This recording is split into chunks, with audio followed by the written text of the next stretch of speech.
تفاصيل وفاة عبد الرحيم على لسان الزوجة ديالو. حسب التصريحات التي أدلت بها زوجة عبد الرحيم، فالقضية ما زالت فيها مجموعة من التفاصيل والأسئلة، خصوصا فيما يتعلق بالتقرير الطبي والظروف اللي سبقت وفاة زوجها.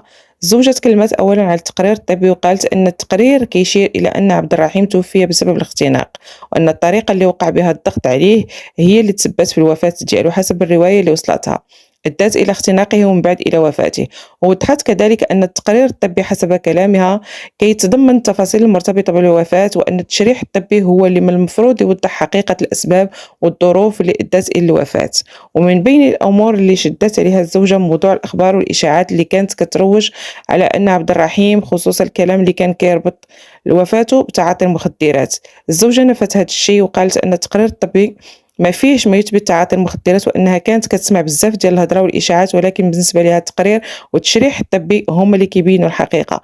وبحسب كلامها كانت كتقول أن التقرير فيه التفاصيل، وأن الطب الشرعي والتشريح كيبينوا الأمور بشكل أوضح من الكلام اللي كيدور بين الناس. ومن بعد تكلمت الزوجة على آخر المستجدات والإجراءات اللي كانت مرتبطة بالقضية، خصوصا بعد ما رجعت من إيطاليا، وكانت كتسول على شنو تبدل في القضية وشنو الإجراءات اللي خاصها دير.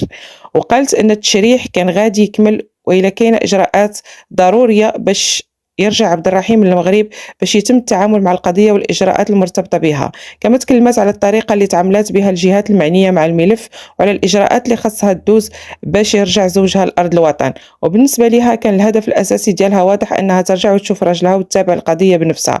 الزوجة قالت كذلك أن الكلام اللي كان كيروج بأنها ما بقاتش مهتمة بالقضية وأنها ما بقاتش كتتبع الملف ماشي صحيح، وأكدت أنها مشات وشافت وتبعت قضية زوجها، وأن الهدف ديالها من الرجوع كان هو أنها تشوف زوجها وتبقى متابعة لما يجري.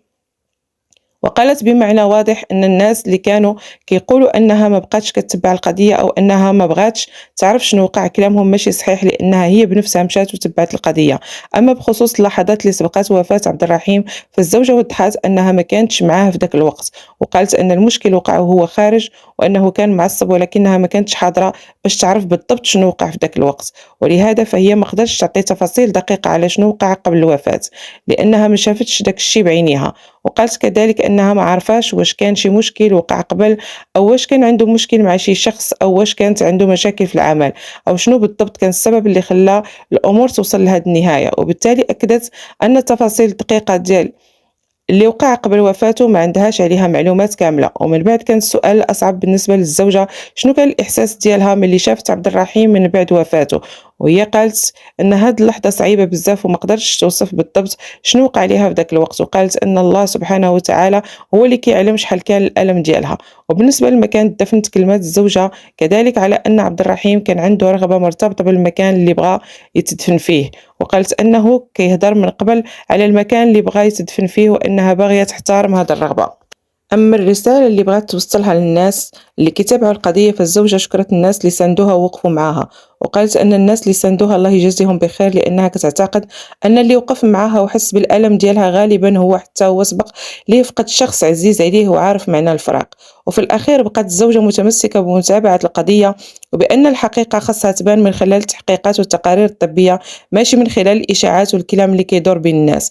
وبالتالي حسب الرواية اللي قدمتها الزوجة كيبقاو مجموعة من الأسئلة مطروحة: شنو وقع لعبد الرحيم بالضبط قبل وفاته؟ شنو اللي أدى إلى الاختناق حسب المعطيات الطبية اللي تكلمت عليها؟ واش التقرير الطبي والتشريح غادي يكشفوا جميع التفاصيل؟ وشنو حقيقة الأخبار والإشاعات اللي كانت كتروج حول القضية؟ الزوجة من جهتها كتقول أنها باغية تعرف الحقيقة، وكتأكد أنها ما تخلاتش على القضية، وأنما رجعت باش تتابع الملف وتشوف زوجها وتحترم كذلك الرغبات اللي كان عبر عليها من قبل. وهنا خاص التأكيد على هاد التفاصيل كلها هي حسب التصريحات اللي أدلت بها الزوجة، وأن الحسم النهائي